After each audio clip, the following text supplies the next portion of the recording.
وجعلني مباركا أينما كنت وأوصاني بالصلاة والزكاة ما دمت حيا। আমি যেখানেই থাকি না কেন আমাকে অর্ডার করা হয়েছে যতদিন বেঁচে থাকবো আমি ততদিন যেন আমি নামাজ আদায় করি আর যাকাত দেই। ঈসা আলাইহিস সালাম বলছেন আল্লাহ পাক আমার উপরে নির্দেশ করেছেন আমি যেখানেই থাকি আর যতদিন বাঁচি আমাকে নামাজ আর যাকাত এই দুটি জিনিস সম্পর্কে আল্লাহ পাক আমাকে আদেশ করেছেন। এখন যাকাত দিতে হবে, গুরুত্বপূর্ণ ব্যাপার। মানুষেরা অবহেলায় যাকাত থেকে নিজেকে বঞ্চিত রেখেছে, মাহরুম রেখেছে এত বড় একটি নিয়ামত থেকে। সমাজকে মাহরুম করছে, যাকাত দিচ্ছেন।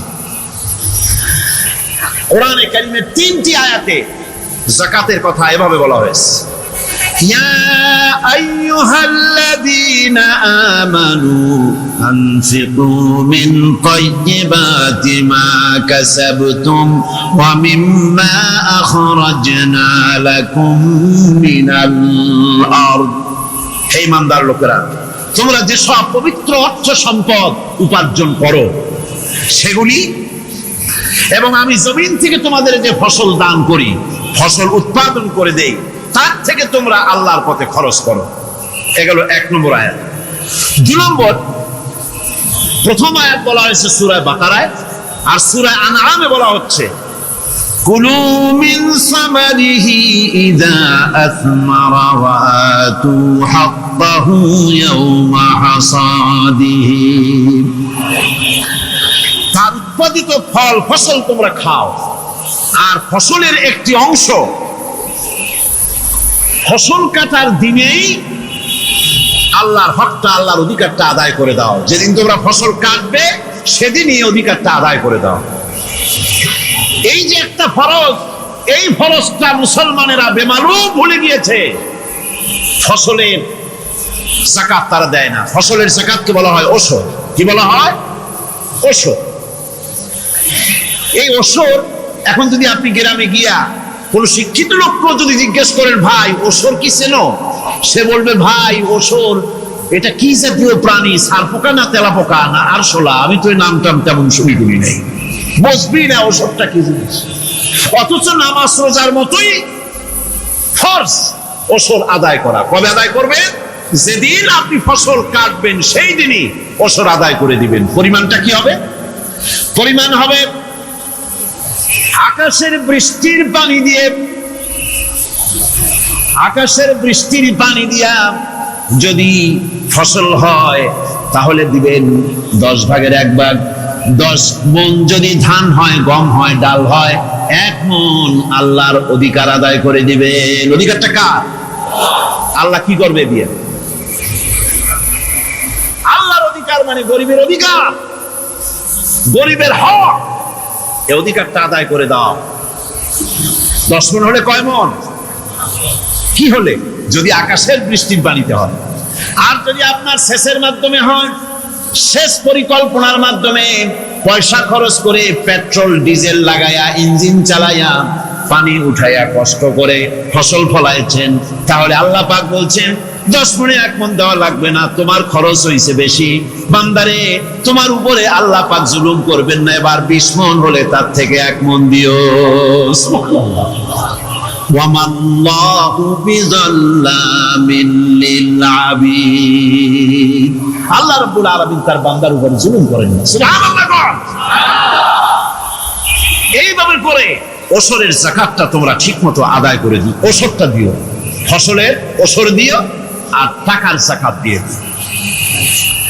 যারা এটা দিবে না তাদের সম্পর্কে আল্লাহ পাক সূরা তওবার ভিতরে বলেছেন والذين يكنزون الذهب والفضة ولا ينفقونها في سبيل الله فبشرهم بعذاب أليم।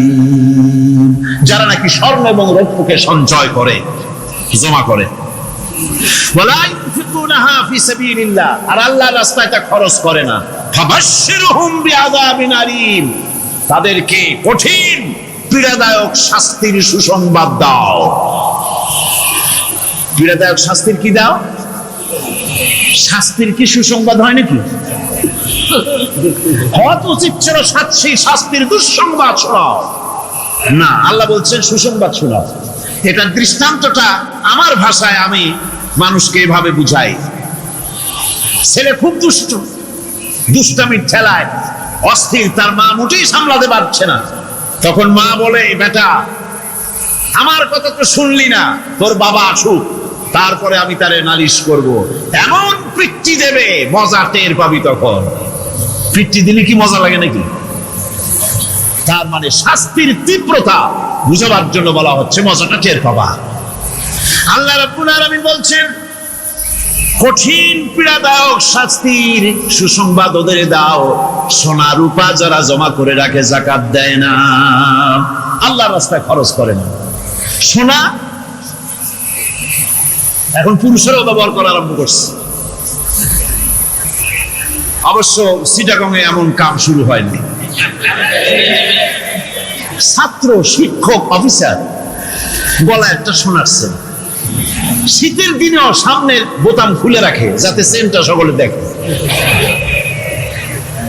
মিয়া সাহেব, এটা সোনার চেন না, জাহান্নামের আগুনের শিকল পড়েছো। পুরুষের জন্য এক রত্তি সোনাও হারাম। তোমার শরীরের সৌন্দর্য বাড়াবার জন্য স্বর্ণ ব্যবহার করতে পারবা না। স্বর্ণ রৌপ্য জমা করলো আর আল্লাহর রাস্তায় খরচ করলো না। রব্বুল আলামিন বলেন, ইয়াউমা ইউহমা আলাইহা ফি নারি জাহান্নামা ফাতুকওয়া বিহা জিবাহুহুম ওয়া জুনুবুহুম ওয়া যুহুরুহুম। একদিন আসবে এমন, যেদিন এই সঞ্চিত ধনরাশি, সোনা দানাগুলি জাহান্নামের আগুন দিয়ে জ্বালানো হবে। আজ জাহান্নামের আগুন দিয়ে জ্বালায়া এইগুলি দিয়ে তার পিঠের উপরে আর পাঁজরে সিল মারা হবে জাহান্নামের আগুন দিয়া। বলা হবে, হাদা মা কানাজতুম লিআনফুসিকুম ফাযুকু মা কুনতুম তাকনিজুন। মজা চাখো, স্বাদ গ্রহণ করো। এ হলো তোমার সেই সঞ্চিত সম্পদ, সঞ্চিত ধনরাশি যা তুমি জমা করেছো আর আল্লাহর রাস্তায় খরচ করনি। এখন এর শাস্তি গ্রহণ করো। সুতরাং সঞ্চয় করা, মাল জমা করা এক শ্রেণীর লোক আছে। আল্লাহ পাক বলছেন, আল্লাযী জামা মালান ওয়া আদ্দাদা, মাল জমা করে আর মোছে তেল মাখে। টেলিফোন করে, হ্যালো, সোনালী ব্যাংকের ম্যানেজার সব নাকি? বলে, হ্যাঁ, দেখুন তো আমার ব্যালেন্সটা কত। উনি বললেন, বল্টু সাহেব, আপনার ব্যালেন্স হচ্ছে 50,77,372 টাকা 79 পয়সা। তখন মোজ ঘষে, আতর লাগায়, তেল মাখে আর মনে মনে আনন্দ হয়, আরো কিছু জমা করতে পারলেই তো কঠিন কোটায় পৌঁছে যাব। আল্লাযী জামা মালান ওয়া আদ্দাদা, মাল জমা করে আর গুনতে থাকে, আল্লাহর রাস্তায় খরচ করে না। আল্লাহ রাব্বুল আলামিন বলছেন, খুয মিন আমওয়ালিহিম সাদাকাতান তুতাহহিরুহুম ওয়া তুযাক্কিহিম বিহা, তাদের অর্থ সম্পদ থেকে যাকাত উসুল করে তাদেরকে পবিত্র করে দাও।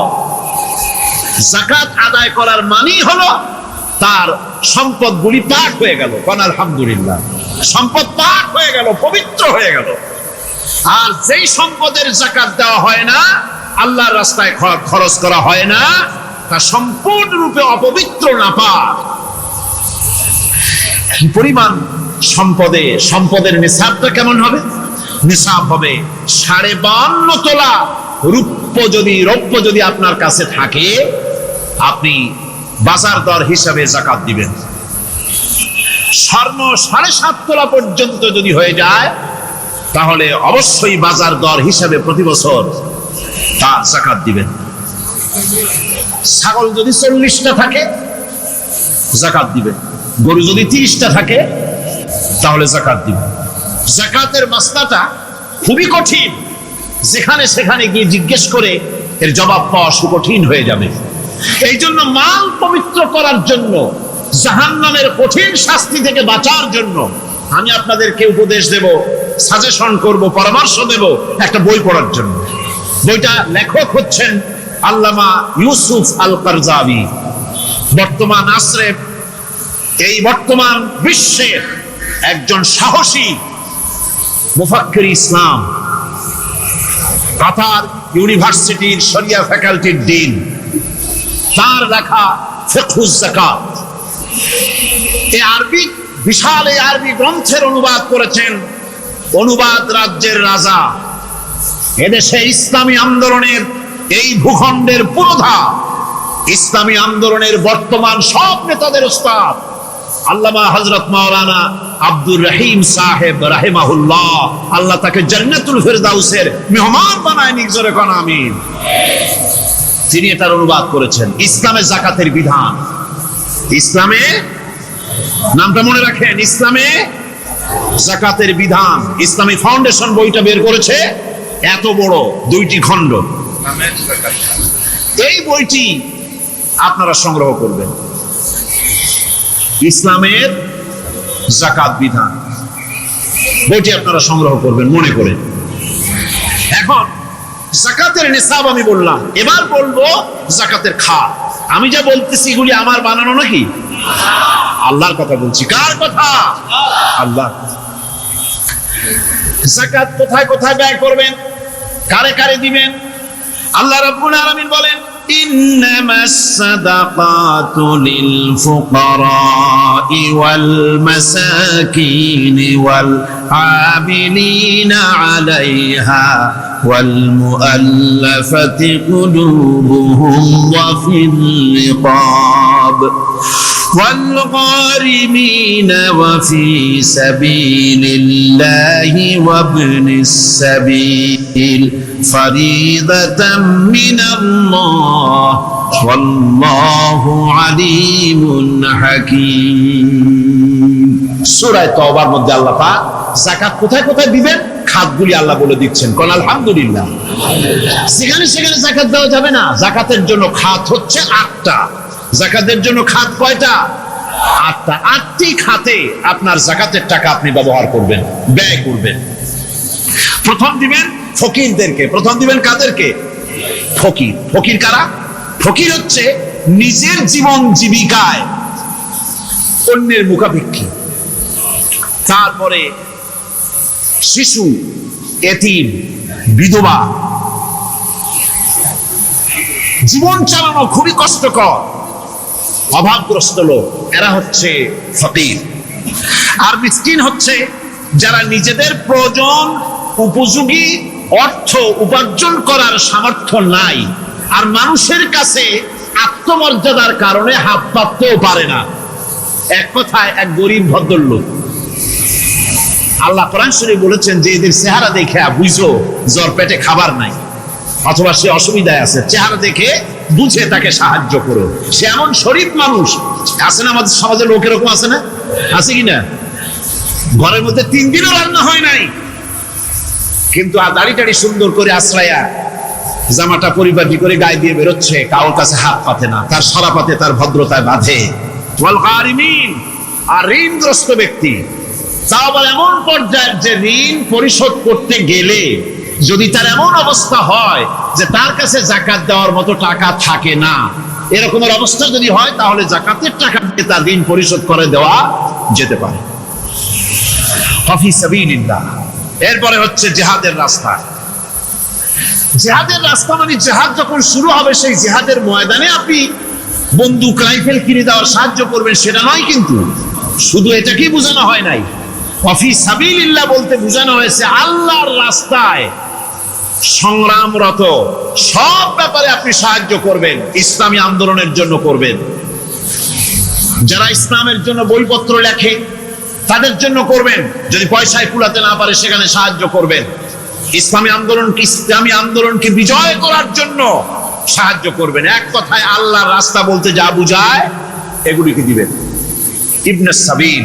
এরপরে পথিক মুসাফির। পথিক মুসাফির সে যদি বাড়িতে ধনী থাকে, ঢাকায় ধনী, কিন্তু চট্টগ্রামে এসে সর্বহারা হয়ে গেছে, টাকা পয়সা সব লুটপাট হয়ে গেছে, এখন বাড়ি ফেরার উপায় নাই, যাকাতের টাকা দিয়ে তাকে সাহায্য করা যেতে পারে।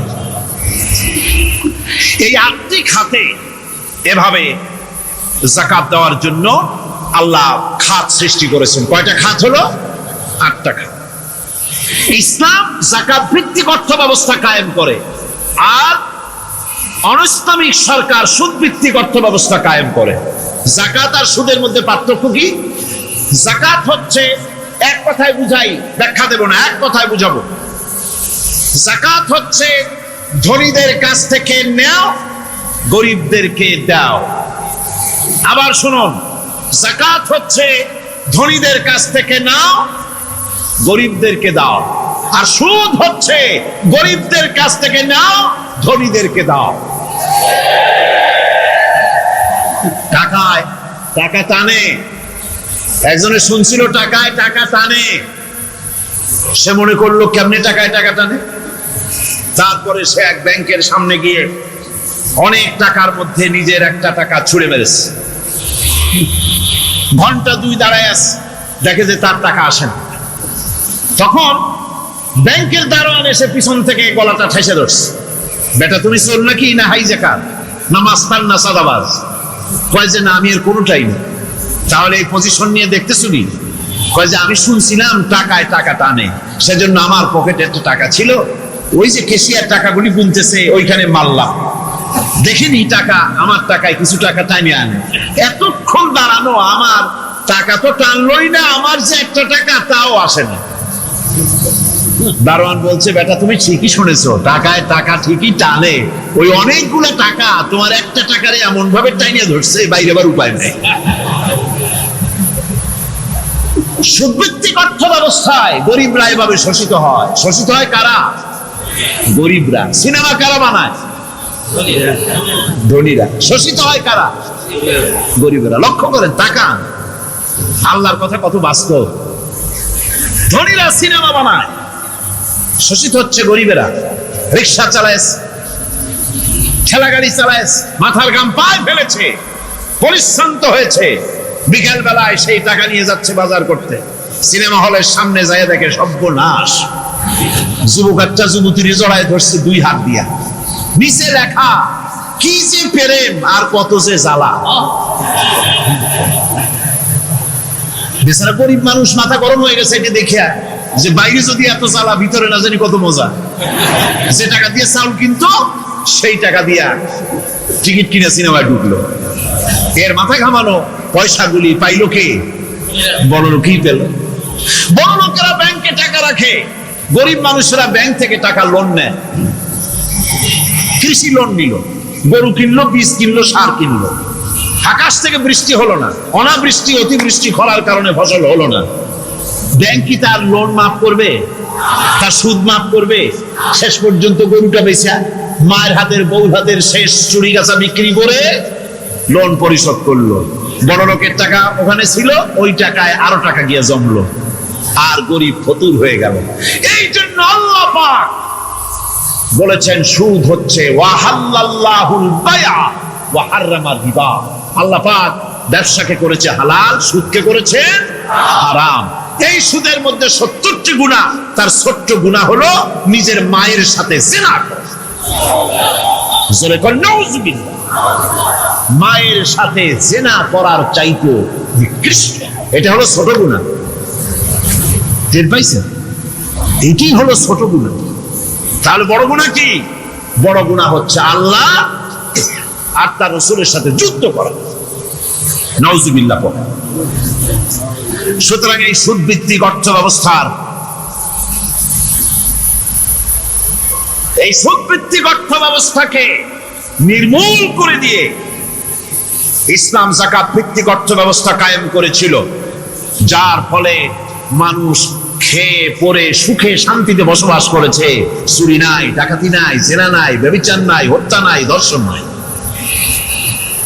এমন এক সময় এসেছিল কোরআনে কারিমের বরকতে, যাকাত ভিত্তিক অর্থনীতির বরকতে, এমন এক সময় এসেছিল ময়দানে ঢোল পিটানো হতো বাজারে বাজারে, যাকাত কে নেবে, যাকাত কে নেবে, যাকাত কে নেবে। একজন মানুষও খুঁজে পাওয়া যায় নাই যে বলবে যাকাত আমার দরকার। গল্প করলাম? এটা কি গল্প? এটা বাস্তব। হযরত ওমর বিন আব্দুল আজিজ রাহমাতুল্লাহ আলাইহির জামানায় সাদকার টাকা নিয়ে 3টি দিন একজন ঘুরেছেন গ্রামে গ্রামে, ময়দানে ময়দানে। একটা গরিব খুঁজতেছেন সদকার টাকা দেবে, গরিব খুঁজে পাওয়া যায় না। ক্লান্ত শ্রান্ত হয়ে মরুদ্যানের ভিতরে আরাম করতেছেন, এমন সময় দেখতে পেলেন সেখানে আরেকটা লোক আসছে, ধুলা মলিন বড় একটা বস্তা তার সাথে। এই লোকটি তার কাছে গিয়ে বলছে, ভাই আল্লাহ আপনারে আমারে মিলাই দিছে, 3 দিন পর্যন্ত ঘুরেছি কিছু সদকার টাকা নিয়ে, এত বড় দেশের এত জায়গা ঘুরলাম, একটা গরিব পাই নাই যে তারে দেব, আল্লাহ আপনারে মিলাই দিছে, নেন এই টাকাগুলা। কয় যে তোমার মাথা খারাপ না স্কুল দিলা? তুমি কি মনে করছো আমার এই বস্কার মধ্যে ছেঁড়া খাতা? তোমার টুকলায় যে টাকা আছে আমার বস্তায় তার থেকে অনেক বেশি টাকা আছে। তুমি ঘুরতেছো 3 দিন, আমি ঘুরতেছি সপ্তাহকাল, একটা ভিক্ষুক পাই নাই। এটা কিসের বরকতে? ইসলামী অর্থনীতির বরকতে। যখন কিসের বরকতে? কপাল পোড়া জাতি, কপাল পোড়া জাতি। সেই বরকতপূর্ণ সমাজ ব্যবস্থার দিকে না গিয়ে কোন নেতা কোন নেত্রী কি কইল সেদিকে দৌড়ায়, সেদিকেই দৌড়ায় পাগলের মতো। হেমিলেনের বংশীবাদক বাঁশি বাজায় চললো, আর ইঁদুর বাঁদর সব পিছনে ছুটলো। এর কোনো মানে হয় না। বন্ধুগণ, আল্লাহ রাব্বুল আলামিন এই যাকাত ব্যবস্থার মাধ্যমে বিরাট পরিবর্তন এনে দিয়েছিলেন। এটি আল্লাহ পাকের একটি বিশাল নিয়ামত। এই নিয়ামত আল্লাহ পাক ইসলামী রাষ্ট্রকে দান করেছেন। আর যাকাতই বরকত। হালালে বরকত হয়, হারামে তো আর বরকত হয় না। কথা ঠিক কিনা কর? এখন আল্লাহর রাহে যে আপনি খরচ করবেন, সেই খরচ করার জন্য আল্লাহ রাব্বুল আলামিন কয়েকটা মূলনীতি দিয়েছেন। কিভাবে কি মন মানসিকতা নিয়ে খরচ করবেন, খরচ করলেই কিন্তু সব হবে না। আতর মাখবেন, যদি চিন্তা করেন যে আতর মাখলাম, মাহফিলে যাব, মসজিদে যাব, লোকেরা টের পাবে যে বেটা আতর একখান মাখছে, খাও খাই আপনার আমও গেল সালাও গেল, কোনো সব হইল না। আর যদি আতর মাখেন এই নিয়ত করি আতর মেখেছি, রাসূল পাক সাল্লাল্লাহু আলাইহি ওয়াসাল্লামের একটা সুন্নাত আমল করলাম, আল্লাহ রাব্বুল আলামিন অসংখ্য নেকি আমল নামায় লিখে দিবেন। নিয়তের উপরে দারমাদার করছে সবকিছু। এখন আপনি যে খরচ করবেন, সেই খরচটা কিভাবে করবেন, কি মন মানসিকতায় করলে পরে আল্লাহ খুশি হবেন, সেই কথাটি আল্লাহ পাক কোরআনে কারীমের মধ্যে বলছেন। আমি আপনাদের সামনে সেগুলি বলছি। দানটা হতে হবে কেবলমাত্র আল্লাহরে খুশি করার জন্য। মনে রাখেন, এটা হলো এক নম্বর। কি দানটা হতে হবে কারে খুশি? জোরে কর। আল্লাহ পাক বলছেন, ওমা তুনফিকুনা ইল্লা ইবতিগা ওয়াজহিল্লাহ, তোমরা যা কিছু খরচ করো তাতে আল্লাহর সন্তুষ্টি লাভ করা ছাড়া মনের মধ্যে অন্য কিছু যেন লক্ষ্য না থাকে। শুধুমাত্র আল্লাহর সন্তুষ্টি মনের মধ্যে তোমরা রাখবে। আর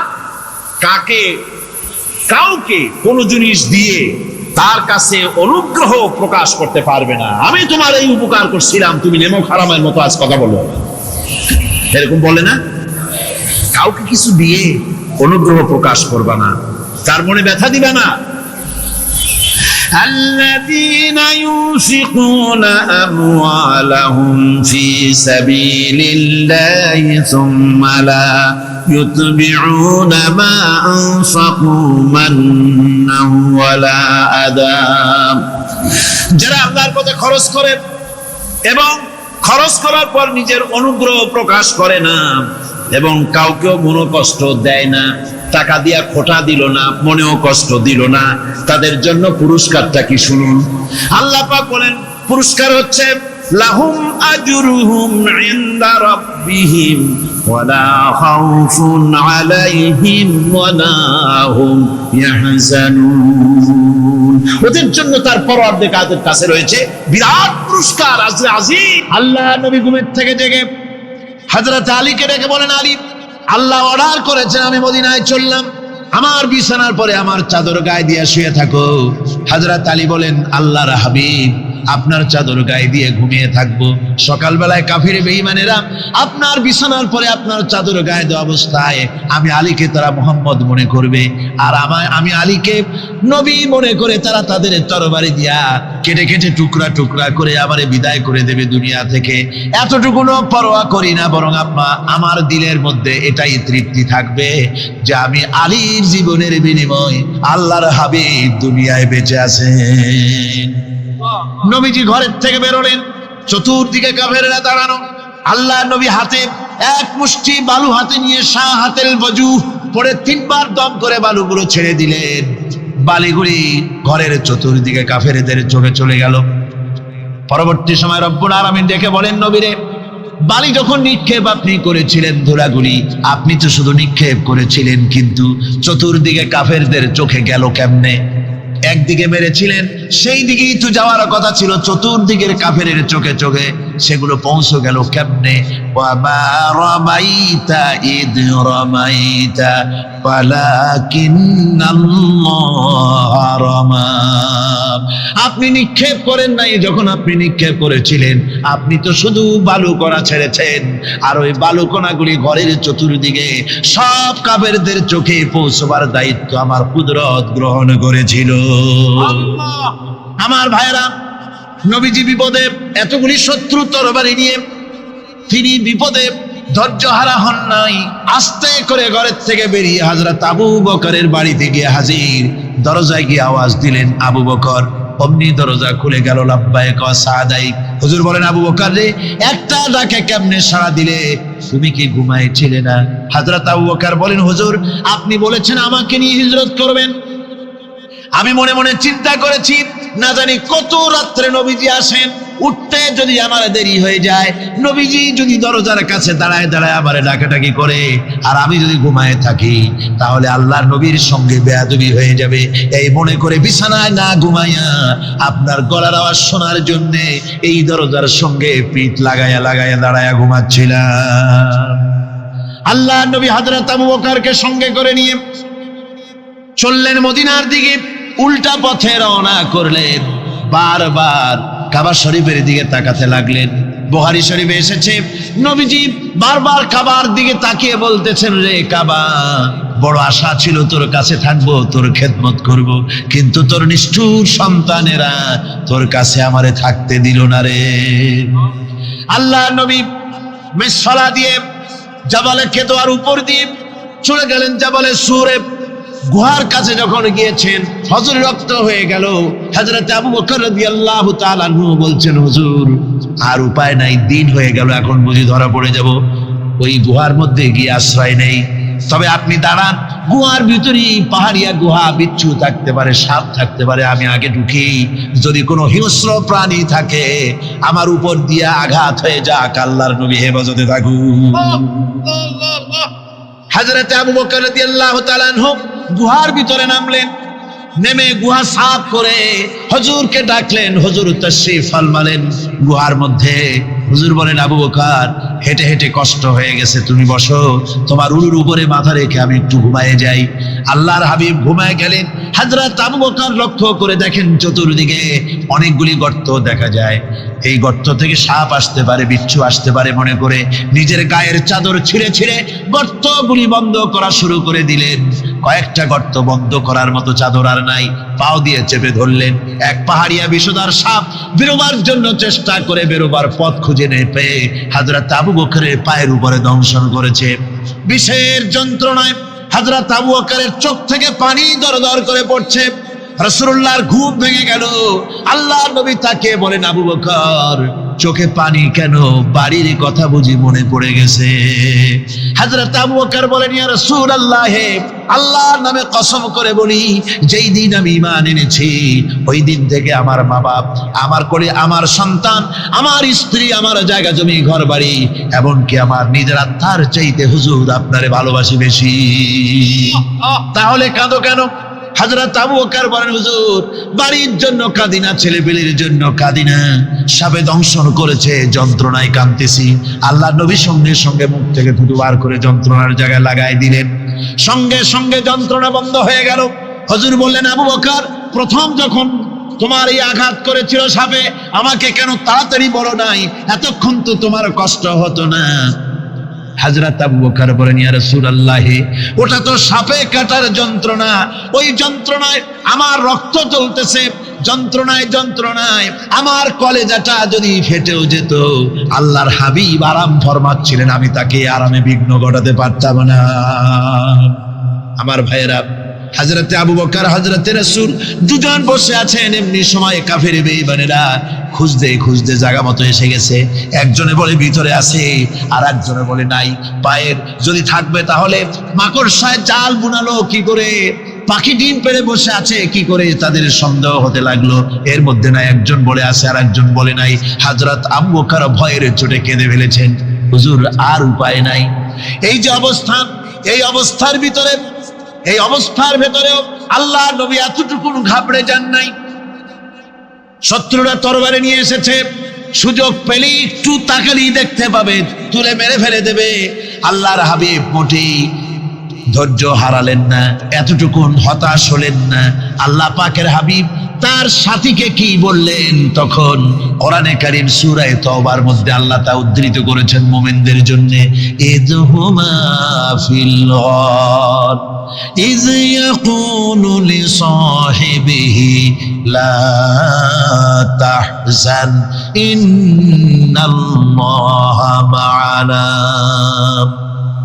ও আমার সাথী, ও বন্ধু, ভয় করো না, চিন্তা করো না, আমরা মাইনরিটি নই, আমরাই মেজরিটি। তার কারণ আল্লাহ আমাদের সাথে আছেন। সুবহানাল্লাহ, আল্লাহ আমাদের সাথে আছেন। আর বন্ধুগণ, কোরআনে কারীমে রব্বুল আলামিন বলেন, فأنزل الله سكينته عليه وأيده بجنود لم تروها। আল্লাহ পাক তার মনের মধ্যে গভীর প্রশান্তি এবং স্বস্তি দান করলেন, আর এমন সৈন্য দিয়ে সাজিকুম মিন আযাবিন আলিম। এমন একটা ব্যবসার কথা কি বলবো না, যে ব্যবসায় তোমাদেরকে জাহান্নামের আযাব থেকে বাঁচায় দেবে। তার প্রথম কাজই হলো আল্লাহর প্রতি ঈমান আনা।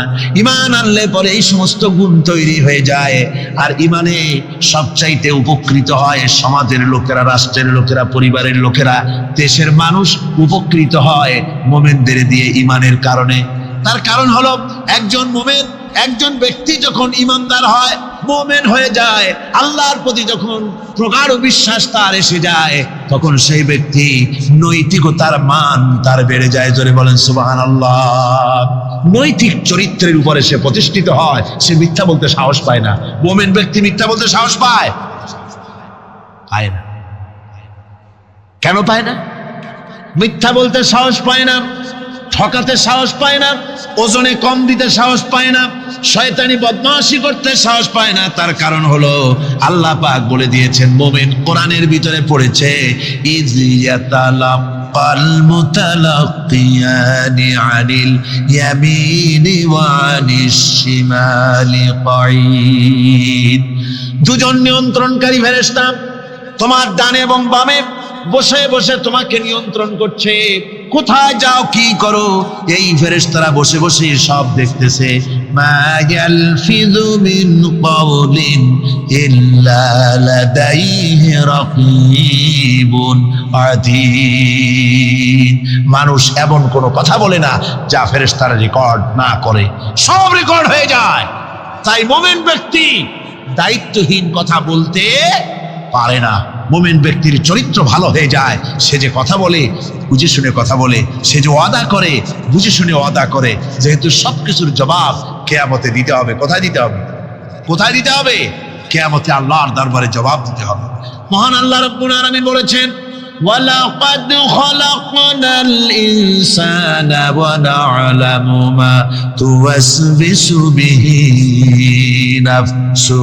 মানুষ সৃষ্টি করেছি আমি, তার অন্তঃকরণের ভিতরে ওয়াসওয়াসা কি হয় আমি জানি। এই জন্য মুমিনেরা মনের ভিতরে কোনো খারাপ কল্পনাও করতে পারে না। খারাপ কল্পনা করলেও তার হিসাব দেওয়া লাগবে আল্লাহর কাছে। কার কাছে? ওয়াইন তুবদু মিন আনফুসিকুম আও তুখফুহু ইউহাসিবুকুম বিহিল্লাহ। আল্লাহ বলেন মনের মধ্যে যেসব কল্পনা করো তা প্রকাশ করো আর গোপন রাখো, ওইটার হিসাব নিব আমি আল্লাহ পাক। কিয়ামতের দিন আমার কাছে হিসাব দিতে হবে।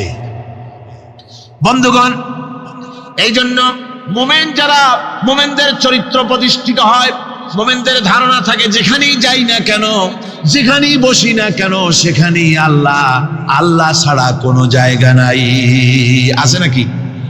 আছে। আল্লাহ পাক বলেন মা ইয়াকুনু মিন নাজওয়া সালাসাতিন ইল্লা হুয়া রাবিউহুম। তোমরা যেখানে তিনজন মিলে পরামর্শ করো, মনে রেখো তিনজন নও, ওখানে চতুর্থ সত্তা আমি রব্বুল আলামিন তোমাদের কাছে আছি। সব শুনি আর দেখি। পাঁচজন যেখানে হও সেখানে আমি ষষ্ঠ। এর থেকে যদি কম হও, এর থেকে যদি বেশি হও, বান্দারে তুমি আছো যেখানে আমি আল্লাহ আছি সেখানে। উপায় নাই, সব জায়গায় আমি দেখতে পাচ্ছি। শুধু তাই নয়, রাত্রিবেলায় মানুষেরা গোপনে পরামর্শ করে, করে না? করে কিনা? রাতে রাতে পরামর্শ করে, এক জায়গায় বসে, হলের মধ্যে, পাহাড়ের মধ্যে, কোন জায়গায় বসে পরামর্শ করে। কি পরামর্শ? ইসলামী আন্দোলনের লোকদের মারবে, কোথায় তাদের ধরবে, কোথায় তাদের অত্যাচার করবে, এই সমস্ত পরামর্শ করে। আল্লাহ পাক বলছেন, শুনুন, আল্লাহ রাব্বুল আলামিন বলেন ওয়া হুয়া মাআহুম ইয ইউবাইতুনা মা লা ইয়ারদা মিনাল কাউল ওয়া কানা আল্লাহু বিমা তা'য়ামালুনা মুহীতা। আল্লাহ পাক বলেন তিনি তো ঠিক সেই সময়ও তোমাদের কাছে থাকেন যখন তোমরা নিজেদের ঘরের মধ্যে বসে কোনো এক জায়গায় বসে আল্লাহর মর্জির খেলাফ পরামর্শ করো, আল্লাহ তখনও তোমাদের কাছে থাকেন। আল্লাহর ইহাতা থেকে, আল্লাহর কর্তৃত্ব থেকে বেরিয়ে যাওয়ার কোনো উপায় নাই। সুতরাং গোপনে বলেন, প্রকাশ্যে বলেন, যেভাবেই যা কিছু করা হোক না কেন, আল্লাহর কাছে আমাদের সমস্ত অপরাধগুলি ধরা হয়ে যায়। আর এটাই হচ্ছে ঈমানের সীমা পরিসীমা। তিলকা হুদুদাল্লাহ ফালা তা'তাদুহা। তিলকা হুদুদুল্লাহ, এটাই হচ্ছে আল্লাহর সীমানা। ঈমানের এই সীমারেখা বজায় রেখে ঈমানের উপরে মজবুত করে কোনো ব্যক্তি, পরিবার, সমাজ, রাষ্ট্র যদি তৈরি হয়, তাহলে সেই সমাজেই শান্তি আসে, সেই সমাজেই আরাম আসে, সেই রাষ্ট্র শান্তিপূর্ণ হয়, সেখানে দিন কায়েম হয়, মানুষ সুখ সমৃদ্ধি খুঁজে পায়। সুতরাং আমরা আজকে আলোচনা করলাম ঈমানের কোয়ালিটি। কি আলোচনা করলাম? ঈমানের কোয়ালিটি। এই কোয়ালিটি দিয়ে যেন আল্লাহ আমাদেরকে ভরপুর করে দেন। জোরে বলেন আমিন। আরো জোরে বলেন আমিন।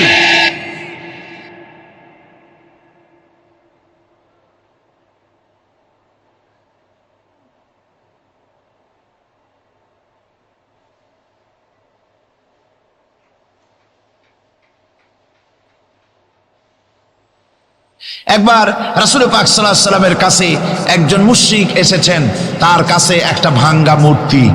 হুজুর জিজ্ঞেস করলেন, তোমার মূর্তিটা ভাঙা কেন? লোকটি বলল যে এটি হচ্ছে আমার খোদা, একে আমি সব সময় সাথে রাখি, না জানি কোন সময় কোন বিপদে পড়ি, এই জন্য সাথে রাখি বিপদ থেকে বাঁচার জন্য। পথিমধ্যে আমার প্রকৃতির ডাক এলো, পেশাব পায়খানায় যাওয়ার প্রয়োজন হলো, তো মনে করলাম এমন জায়গায় এই খোদা নিয়ে যাওয়া উচিত না। খোদাকে রাস্তার উপরে রেখে তারপরে গেলাম কাম সারতে। কাম সেরে এসে দেখি যে এইটার মাথা থেকে শুরু করে পা পর্যন্ত ভিজা। মনে করলাম খোদার শরীর ভিজা, না জানি নিশ্চয়ই কোনো পবিত্র বরকতপূর্ণ পানি হবে। তো এই বরকতপূর্ণ পানি আমি নিজে একটু টেস্ট করলাম, জিহ্বা দিয়া চাটলাম, খাইলাম, দেখলাম যে কেমন কেমন গন্ধ আসে, আর কি একটা টক টক জাতীয় বিশ্রী রকমের। তো মনে করলাম পবিত্র পানি এরকমের গন্ধ হবে কেন? এদিক ওদিক তাকালাম, তাকিয়ে দেখি দূরে একটা কুকুর দাঁড়ানো, তার নিচের থেকে পানি টপকাচ্ছে। তখন ভাবলাম যে আসলে কোন বরকতের পানি এটা। আমি তখন রাগ করে এইটা ঠ্যাং ধরে আছাড় মারলাম যে তুই কি খোদা না তুই একটা হুদা? তুই তো নিজেরই ঠেকাতে পারিস না বিপদ থেকে, তো আমারও ঠেকাবি কি করে? হাদিস শরীফ এসছে রাসূল পাক সাল্লাল্লাহু আলাইহি সাল্লাম তখন হেসে দিয়েছিলেন। সে হাসিতে হুজুরের দন্ত মোবারক বিকশিত হয়েছিল, শরীর মোবারক কেঁপে উঠেছিল। হুজুর জিজ্ঞেস করলেন, আমার কাছে কি মন্তব্য এসেছো? লোকটি বলছে, হুজুর আমার কাছে আজকে এইসব জিনিসের ব্যর্থতা অসারতা ধরা পড়েছে, আমি তৌহিদের আশ্রয় নিতে এসেছি। আল্লাহর নবী বললেন, পড়ো লা ইলাহা ইল্লাল্লাহু মুহাম্মাদুর রাসূলুল্লাহ। মুমিন ব্যক্তি আত্মমর্যাদার সৃষ্টি হয় তার কলিজার মধ্যে, আত্মসম্ভ্রম, আত্মসম্মান। সে কারো কাছে মাথা নত করবে না, তার কারণ সে জানে আমি যার গোলাম তিনি হচ্ছেন সকল ক্ষমতার উৎস। সকল ক্ষমতার উৎস কে? চিল্লায় বলতে হবে, সকল ক্ষমতার উৎস কে? কিন্তু আমার দেশের পার্লামেন্ট, আমার দেশের সংসদ, এই সংসদে নেতা নেত্রীরা সেখানে বসে বলেন সকল ক্ষমতার উৎস, সকল শক্তির উৎস জনগণ। বলেন এরকম, সকল ক্ষমতার উৎস জনগণ। এই ধরনের কথা বলা শিরক, বিশ্বাস করাও শিরক। জনগণের ক্ষমতা কোথায়? জনগণ শুধু ভোটের ক্ষমতা রাখে, ক্ষমতা দেওয়ার মালিক আর ক্ষমতা ছিনায় নেওয়ার মালিক জোরে বলেন কে? জনগণই যদি ক্ষমতার মালিক হয় তাহলে 9 বছরের রাজার 10 বছরের সাজা হয় কেমনে? জনগণ ক্ষমতার মালিক নয়, এটি একটি মিথ্যে কথা। এই কথাটি শিরক, কোন মুসলমানের কথা বিশ্বাস করা উচিত নয়। কথা বুঝতে পেরেছেন? কোন মুসলমানের বিশ্বাস করা উচিত নয়। আল্লাহ পাক পরিষ্কার বলেছেন, আন্নাল কুওয়াতা লিল্লাহি জামিআ, সমস্ত ক্ষমতার উৎস কেবলমাত্র আল্লাহ সুবহানাহু ওয়া তাআলা। কিন্তু বেকুবরা বোঝে না, জনগণকে খুশি করার জন্য, তাদের ভোট যেন বারবার পাওয়া যায়, এই জন্য বলে সমস্ত ক্ষমতার উৎস জনগণ। বেকুবেরা, পাগলেরা বুঝে না, সেই জন্যই তারা এই কথাগুলি বলে। কয়েকটি কথা আমাদের দেশে চালু আছে যে কথাগুলি শুনলে খুবই খারাপ লাগে। একটা হচ্ছে সকল ক্ষমতার উৎস জনগণ, এটি মারাত্মক শিরকপূর্ণ কথা। আরেকটি কথা, যখন রেডিও টিভিতে বলা হয় যে কুতুবদিয়া, হাতিয়া সন্দ্বীপ, কক্সবাজার উপকূলীয় এলাকায় থেকে 280 মাইল স্পিডে বাতাস প্রবাহিত হবে, 30 ফিট উঁচু হয়ে জলোচ্ছ্বাস হবে, গ্রেট ডেঞ্জার সিগন্যাল নাম্বার 10 দেখাবার জন্য বলা হলো। সাথে সাথে তারপরে রেডিও টিভি থেকে, সরকারি যন্ত্র থেকে সরকারের লোকেরা বলতে থাকেন, এই বিরাট তুফান, জলোচ্ছ্বাস এবং ঘূর্ণিঝড়ের মোকাবেলা করার জন্য সেনাবাহিনী প্রস্তুত করে রাখা হয়েছে। কি বেকুবি! 30 ফুট জলোচ্ছ্বাস হবে, সেনাবাহিনী করবে কি? বন্দুক নিয়ে দাঁড়ায় থাকবে? মোকাবেলা করবা? প্রচন্ড বাতাসের মোকাবেলা করবা তুমি সলিমুদ্দি? হ্যাঁ, বরং বলা যেতে পারে ঘূর্ণিঝড় এবং জলোচ্ছ্বাসের পরে যে দুর্যোগ সৃষ্টি হবে তড়িৎ গতিতে, আমরা সেই দুর্যোগকে, মানুষকে ঠেকাবার জন্য আমরা প্রাণ চেষ্টা চালাবো, আমাদের সব মেশিনারি সেজন্য প্রস্তুত আছে, এটা বলা যেতে পারে। কিন্তু ঝড়ের মোকাবেলা করব, মারাত্মক কথা, মারাত্মক কথা। আবার আরেকটি কথা খুবই মারাত্মক, এগুলো পত্র পত্রিকায় দেখি, অমুক দলের অমুক নেতা হসপিটালে মৃত্যুর সঙ্গে পাঞ্জা লড়তেছে। আজীব তামাশা! মৃত্যু কি তোমার মাইকেল টাইসন? মৃত্যু কি তোমার মোহাম্মদ আলী ক্লে যে পাঞ্জা লড়বা? মৃত্যুর সাথে পাঞ্জা লড়তে পারে এমন ক্ষমতা পৃথিবীর কেউ আছে? সুতরাং এগুলো জাহালাতের কথা, মূর্খতার কথা। মৃত্যু যন্ত্রণায় ভুগছে এটা বলা যায়, মৃত্যু যন্ত্রণায় কষ্ট পাচ্ছে বলা যায়, মৃত্যুর সাথে পাঞ্জা লড়ছে, সলিমুদ্দিন সাহস তো কম না। আমার ভাইয়েরা, সুতরাং সমস্ত ক্ষমতার উৎস কেবলমাত্র আল্লাহ সুবহানাহু ওয়া তাআলা। যাকে খুশি ক্ষমতায় দেন, যাকে খুশি ক্ষমতা থেকে নামায় দেন। এত বড় প্রচন্ড ক্ষমতার মালিক তিনি, রাতকে দিন বানান, দিনকে রাত বানিয়ে দেন, সাগরকে নগর করেন, নগরকে সাগরে পরিণত করে দেন, আমিরকে ফকির করেন, ফকিরকে আমির বানায় দেন, রাস্তার মানুষ ধরে নিয়ে, অপরিচিত লোক একজন ধরে নিয়ে রাষ্ট্রের মালিক বানায় দেন, প্রেসিডেন্ট বানায় দেন, আবার সম্মানের ফুলের মালা দিয়া গলা থেকে শুরু করে পা পর্যন্ত ফুলের মালা দিয়া ভরে দেন। নাফরমানি যখন বাড়তে থাকে, এত বড় ক্ষমতার মালিক আমার আল্লাহ রব্বুল আলামিন ফুলের মালাগুলি বাদ দিয়ে ফুলের মালার পরিবর্তে জুতার মালা গলায় পরাইয়া ফাঁসির মঞ্চে ঝুলাইয়া দেন। পারেন কিনা? প্রচন্ড ক্ষমতার মালিক তিনি। তিনি যদি কারো ক্ষমতা ছিনিয়ে নিবেন, এটা যদি সিদ্ধান্ত হয়, পৃথিবীর মানুষ তাকে ক্ষমতার উপরে রাখতে পারে? আর আল্লাহ যদি কাউকে ক্ষমতা দিতে চান, সেই ক্ষমতা থেকে তাকে মাহরুম কেউ করতে পারে? পারেন। সমস্ত ক্ষমতার একমাত্র মালিক হচ্ছেন কে? আল্লাহ সুবহানাহু ওয়া তাআলা। মানুষেরা বোঝে না, তাই আত্মম্ভরিতা ক্ষমতার মোহে কি করবে দিশা করতে পারে না। এই জন্য যারা মুমিন হবে তাদের এই চিন্তা মনের মধ্যে থাকবে, আত্মমর্যাদা আসবে, কারো সামনে হাত পাতবে না, হাত পাতবে তো আল্লাহ সুবহানাহু ওয়া তাআলার কাছে, কাউকে ভয়ও করবে না। আত্মমর্যাদার কারণে সে তার রিজিক সম্পর্কেও নৃশংস হয়ে যাবে, অর্থাৎ রিস্ক সম্পর্কেও তার পরোয়া থাকবে না, যে হক কথা যদি বলি তাহলে যদি আমার চাকরি না থাকে। আছেন এরকম লোক?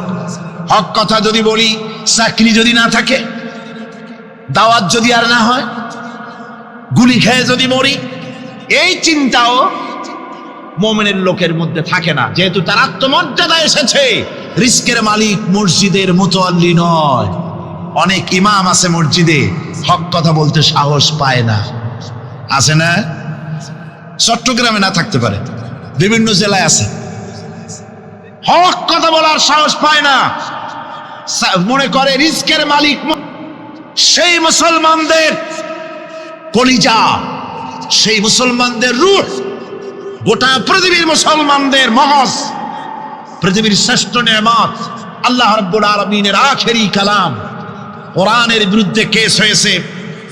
আব্দুল্লাহ বুখারী বলছেন, এই কোরআনের বিরুদ্ধে কোরআন ব্যান করার মতো রায় যদি ভারতের কোন জজ মুখ দিয়ে উচ্চারণ করে কোরআন ব্যান করা হলো, তিনি বলছেন, আমি ভারতের জুমা মসজিদের ইমাম শুধু নই, ভারতের 20 কোটি মুসলমানের ইমাম আমি। তিনি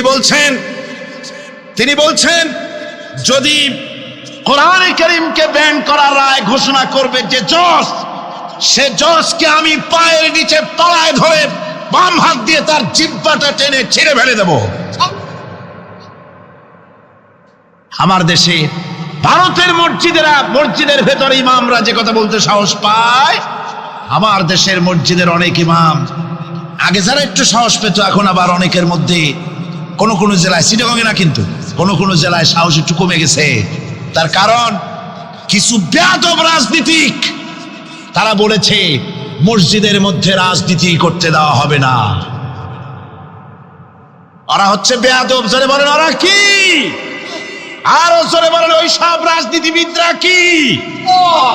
তার কারণ হচ্ছে মসজিদে কি বলা হবে আর কি বলা হবে না তোমার মতো বেয়াদব রাজনীতিবিদের কাছ থেকে তাকেও জিজ্ঞেস করবে না। এ ফয়সালা হয়েছে 1400 বছর আগে। মসজিদে কি বলতে হবে আর না হবে তা শিক্ষা দিয়েছেন জনাবে মুহাম্মদ রাসূলুল্লাহ সাল্লাল্লাহু আলাইহি ওয়াসাল্লাম। ওলামাদেরকে মসজিদে ইমামতি যারা করে তারা হচ্ছে ইমাম নেতা। তোমরা তাদের সাথে আদব করতে হবে, তারা কি বলবে আর কি বলবে না ডিকটেট করার অধিকার কারো নাই। অধিকার আছে। সুতরাং আলিমদেরকে, মুমিনদেরকে, যারা নাকি কালেমা পড়ে মুসলমান হয়, তাদের সকলের এই সাহস মনের মধ্যে আসা দরকার, ব্যক্তিত্ব আসা দরকার। কারো পরোয়া নাই, পরোয়া করব শুধুমাত্র আল্লাহর। রিস্কের মালিক তিনি।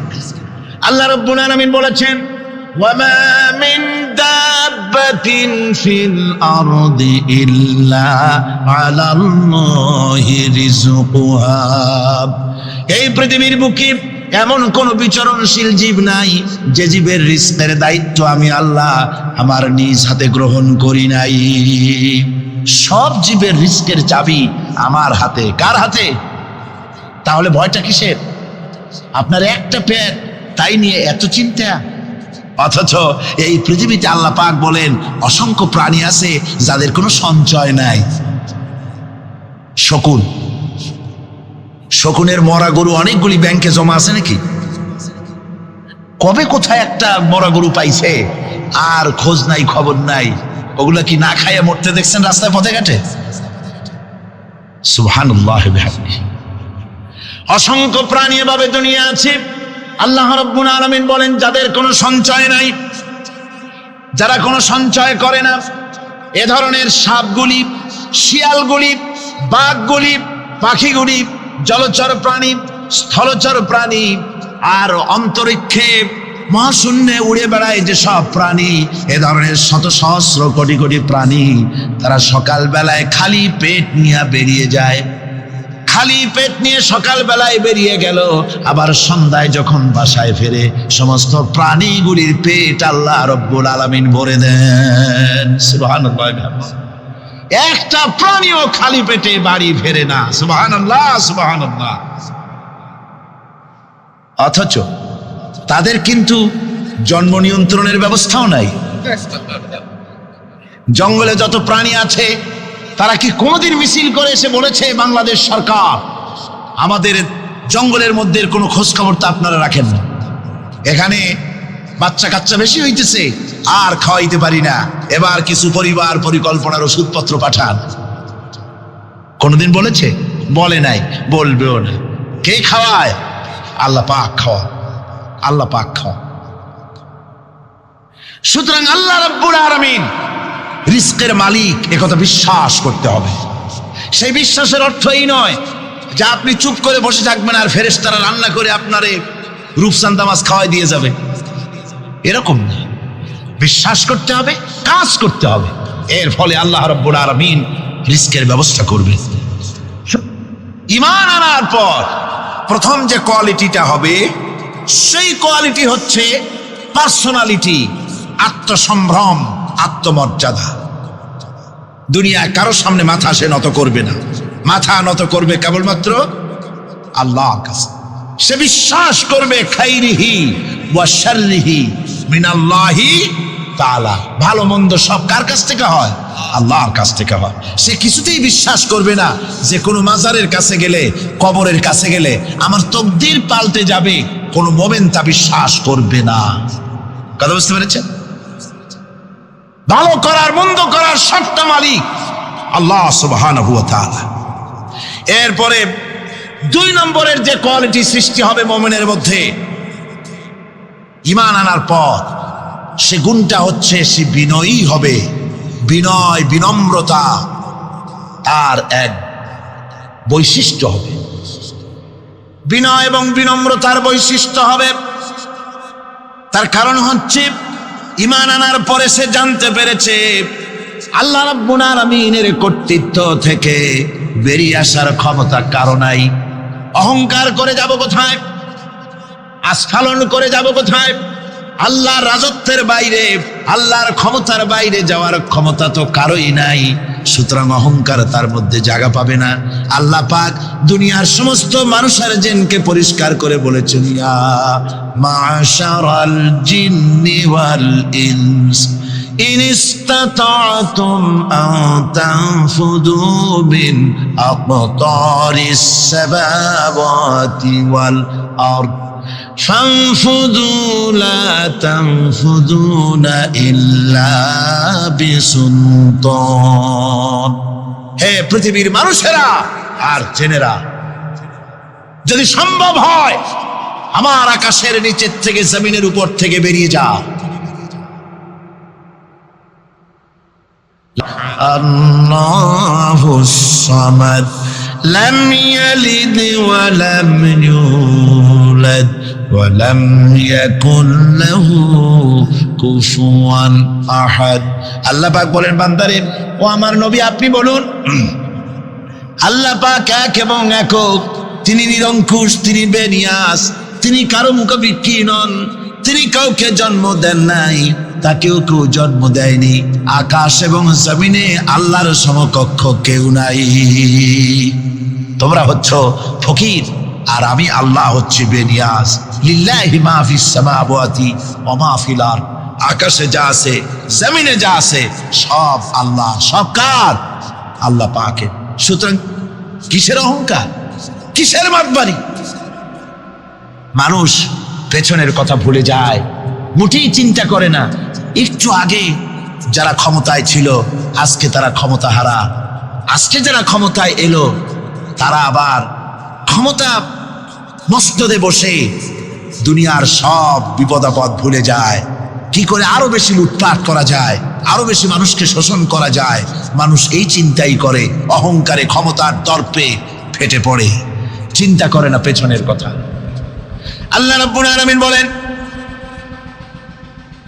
যারা নাকি মুমিন বান্দাদের বিনয় এবং বিনম্রতা তাদের মধ্যে সৃষ্টি হয়ে যাবে, তার কারণ হলো আল্লাহ পাক বলেছেন, ওয়ালা তামশি ফিল আরদি মারহান ইন্নাকা লান তাখরিকাল আরদা ওয়া লান তাবলুগাল জিবালা তুলা। ওয়ালা তামশি ফিল আরদি মারহান, আমার জমিনের উপরে অহংকার করে পা ফেলো না। তুমি কি পারবে অহংকার করে আমার জমিনটাকে ফাটাই দিতে? কি বলেন, পারা যাবে? অহংকার করে জমিনের উপরে লাথি মারেন জোরে, জমিন ফাটবে? ফাটবে না, আপনার পা ছিঁড়ে যাবে। আপনি কি পারবেন অহংকার করে পাহাড়ের উচ্চতা লাফ দিয়ে ছাড়াই যেতে পারবেন? তাও পারবেন না। সুতরাং আল্লাহ পাকের উপরে ঈমান আনলে পরে তাদের মাথা এভাবে নত হয়ে যায়, অহংকার তাদের মধ্যে জায়গা পায় না। অহংকার কিসের অহংকার তোমার? মানুষ তার জন্মের কথা, কোরআনে কারীম বলে মানুষ কি তার জন্মের কথা স্মরণ করে না? তোমার তো এমন অবস্থা ছিল, দুনিয়ায় উল্লেখযোগ্য বিষয়বস্তু হিসাবে তুমি পরিগণিত ছিলে না। তুমি হচ্ছ, তোমার জন্মের উৎস কথা হচ্ছে এক ফোঁটা নাপাক পানি, এমন নাপাক পানি যা শরীর থেকে নির্গত হলে পরে গোসল করা ওয়াজিব হয়ে যায়। এমন এক ফোঁটা নাপাক পানি যার জন্মের উৎস, তার আবার অহংকার কিসের? পৃথিবীতে অহংকার যারাই করলো আল্লাহ পাক তাদেরকে ভালো করে দেখায় দিলেন। নমরুদকে দেখায়ছেন, ফেরাউনকে দেখায়ছেন, যুগের ছোট ছোট নমরুদ ফেরাউন যেখানে যেখানে খুদে খুদে ফেরাউন হয়েছে আল্লাহ সকলকেই দেখিয়ে দিয়েছেন, দেন নাই? দেখিয়ে দিয়েছেন। সুতরাং মাথা নিচু করে চলতে হবে, বিদ্যার বড়াই করে চলবে না। কত লেখাপড়া করেছো তুমি? MA পাস করেছো, তাতে কি হয়েছে? সবে মাত্র বর্ণবোধ পড়েছো, জ্ঞানের রাজ্যে পা ঢুকিয়েছো, এখনো কিছু শেখনি। টাইটেল পাস করেছো, তো কি হয়েছে? কদ্দূর শিখেছো?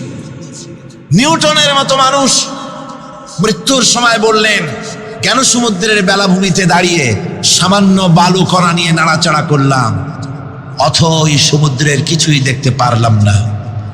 শেখ সাদী রহমতুল্লাহ আলাইহি ইন্তেকালের সময় বলেছেন, মালুম শোধ কি হিচ মালুম না শোধ, সারা জীবন সাধনা করে বুঝিলাম ইহা যে কিছুই বুঝিলাম না। এগুলি হচ্ছে জ্ঞানীদের কথা। আর কোন রকম ইউনিভার্সিটির বারান্দা দিয়ে 3-4 দিন হাঁটছে, কয় যে সব বুঝি। কি বুঝছো? কয় দেয়ার ইজ নো গড, স্রষ্টা বলতে কেউ নেই। পাগল কি আর গাছে ধরে মিয়া? সুতরাং বিদ্যার বড়াই চলবে না, স্বাস্থ্যের বড়াই চলবে না, অর্থের বড়াই চলবে না। অর্থের বড়াই করবে, কত অর্থ তোমার হয়েছে? আল্লাহ যদি ইচ্ছে করেন ব্রেনের মধ্যে, মগজের মধ্যে এমন টিউমার করে দিবেন, মগজের মধ্যে এমন ক্যান্সার করে দেবেন, হার্টের ভিতরে এমন ক্যান্সার লাগায় দিবেন, 14 গোষ্ঠী বিক্রি করলে ঔষধের পয়সা হবে না। পারবে কিনা আল্লাহ কন? জোরে বলবেন, পারবেন কিনা? এমন বহুত অসুখ আছে ডাক্তাররা বোঝেই না ঔষধ দেবে কি। হযরত ইউনূস আলাইহিস সালাম মাছে তারে গিলে ফেলে দিল, হতাশায় তিনি হার্ট ফেল করেন নাই। মাছের পেটের মধ্যে যদি কেউ চলে যায়, বেরিয়ে যাওয়ার জন্য কোনো ব্যাকডোর আছে নাকি? কোন পালাবার কোন রাস্তা আছে? মাছের পেটের জানালা দরজা আছে কিছু? কিছুই নেই। তিনি হতাশ হলেন না। মাছের পেটের ভেতরে বসে হযরত ইউনূস আলাইহিস সালাম বুক ভরা আশা নিয়ে আল্লাহর দরবারে তিনি ঘোষণা করলেন, লা ইলাহা ইল্লা আনতা সুবহানাকা ইন্নী কুনতু মিনাজ জালিমিন। পড়েন না সবাই, লা ইলাহা ইল্লা আনতা সুবহানাকা ইন্নী কুনতু মিনাজ জালিমিন। হযরত ইউনূস আলাইহিস সালাম বললেন, আল্লাহ তুমি ছাড়া কোনো ইলাহা নাই, তোমার পবিত্রতা ঘোষণা করছি, আমি জালিমদের অন্তর্ভুক্ত হয়ে গেছি। তিনি যখন চিল্লাচ্ছিলেন, মাছের পেটের ভিতরে বসে যখন কাতরুক্তি করতেছিলেন, আল্লাহ বুঝি তখন শোনেন নাই সে কথা? কি বলেন? আল্লাহ বুঝি তখন তন্দ্রায় বা নিদ্রায় ছিলেন? না, আল্লাহ পাক কি ঘুমান? তন্দ্রায় যান? লা তাখুযুহু সিনাতুন ওয়ালা নাওম। আল্লাহ রাব্বুল আলামিন বলেন, কোন তন্দ্রা বা নিদ্রা আল্লাহ রাব্বুল আলামিনকে স্পর্শ করে না। হযরত ইউনূস আলাইহিস সালাম যখন মাছের পেটের ভিতরে বসে চিৎকার মারলেন, আল্লাহ পাক বলেন, ইউনূস রে, তোমার ওই ডাক কেউ শোনে নাই, দুনিয়ার কোন রাজা বাদশাহ শোনে নাই, দুনিয়ার কোন বন্ধু বান্ধব তোমার শোনে নাই, কিন্তু আমি তোমার আরশের মালিক, আমি রব্বুল আলামিন শুনেছি। শুধু শুনি নাই, সঙ্গে সঙ্গে জবাব দিয়ে দিয়েছি। ফাস্তাজাবনা লাহু ওয়া নাজ্জাইনাহু মিনাল গাম্মি। পড়েন, ফাস্তাজাবনা লাহু ওয়া নাজ্জাইনাহু মিনাল গাম্মি ওয়া কাযালিকা নুনজিল মুমিনিন। আল্লাহ পাক বলেন, আমি জবাব দিলাম। মাছের পেটের ভিতরে বেদনা শুরু হয়ে গেল। মাছ আর তলদেশে শুয়ে থাকতে পারলো না, সাঁতরাতে পারলো না, মাছ ভেসে উঠল উপরে। পেটের যন্ত্রণায় মাছ কিনারায় চলে এসে বমি করে দিতে পারলে যেন বাঁচি, এই অবস্থা মাছের হলো। কিনারায় চলে এলো, বমি করে ইউনূস আলাইহিস সালামকে ফেলে দিল। মাছও বাঁচলো, ইউনূস আলাইহিস সালামও বাঁচলো। আল্লাহ রাব্বুল আলামিন বলেন, মুমিনেরা শোনো, শুধু ইউনূসকে নয়, ওয়া কাযালিকা নুনজিল মুমিনিন। এইভাবে করে মুমিন বান্দারা যদি আমাকে ডাকে, আমার কাছে যদি হাত ফাইলায়, আমি আল্লাহ রব্বুল আলামিন মুমিনদের এভাবে বিপদ মুক্ত করে দেই। আল্লাহ পাক বিপদ মুক্ত করে দেন। ওয়া মান ইয়াত্তাকিল্লাহা ইয়াজআল লাহু মাখরাজা। আল্লাহকে যে ভয় করে, আল্লাহ তার জন্য রাস্তা খুলে দেন। জোরে কোন সুবহানাল্লাহ। দেখেন, ইউসুফ আলাইহিস সালাম, জুলাইখা তাকে আটকায় ফেলেছে ঘরের মধ্যে, তালা দেওয়া, খিল দেওয়া, সিটকানি মারা, পালাবার পথ নাই, চতুর্দিকে উলঙ্গ নগ্ন চিত্র। আর এই সুন্দরী যুবতী নারী জুলাইখা তার প্রেম নিবেদন করেছে হযরত ইউসুফের কাছে। যৌবনে ভরা টকবগে যৌবনের যুবক হযরত ইউসুফ আলাইহিস সালাম, সৌন্দর্যের পিরামিড, বাঁচার কোনো পথ নাই। জুলাইখার কুপ্রবৃত্তি চরিতার্থ করে দেওয়া ছাড়া। কিন্তু হযরতে ইউসুফ আলাইহিস সালাম আল্লাহ রাব্বুল আলামিনকে ডাকলেন, হতাশায় ভেঙে পড়লেন না, আল্লাহকে ভয় করলেন, আল্লাহকে ডাকলেন। আল্লাহকে ডেকে, আল্লাহকে ভয় করে তালাবদ্ধ দরজার দিকে যখন দৌড় মারলেন, রব্বুল আলামিন আপন কুদরতে দরজার তালাগুলি খুলে দিলেন। ভাইরা আমার, এভাবে করে মুমিনেরা কখনো হতাশ হয় না। ফাইন্না মাআল উসরি ইউসরা, ইন্না মাআল উসরি ইউসরা। মনে রাখতে হবে, দুঃখ কষ্টের সাথে থাকে সুযোগ সুবিধা, আর প্রত্যেক অসচ্ছলতার সাথে থাকে উদার সচ্ছলতা। এর কোনো বিপরীত কখনই হয় না। আল্লাহ রাব্বুল আলামিন এইভাবে করে মুমিনদেরকে বলেছেন যেন তারা হতাশায় ভেঙে না পড়ে। আল্লাহ পাক বলে, বান্দা যখন আমাকে ডাকে, আমি বান্দার একদম নিকটে, তার ঘাড়ের চাইতেও নিকটে। ওয়া নাহানু আকরাবু ইলাইহি মিন হাবলিল ওয়ারিদ। আমি আমার বান্দার সারা যে রগের উপরে তার মাথা, এর থেকেও আমি আমার বান্দার বেশি নিকটে। সুবহানাল্লাহ পড়েন। আমি তোমার কাছে, আমার কাছে মাপ চাও, যত বড় গুনাহ হোক। ওয়া ক্বালা রাব্বুকুম উদউনি আস্তাজিব লাকুম। তোমার প্রভু তোমাকে ডেকে বলেছে আমাকে ডাকো, আমি মাফ করে দেবো। সুবহানাল্লাহ। কত বড় কথা, আমাকে ডাকো, নিরাশ হয়েও না, হতাশ হয়েও না। আল্লাহর গজব বেশি না রহমত বেশি? আল্লাহর রহমত বেশি।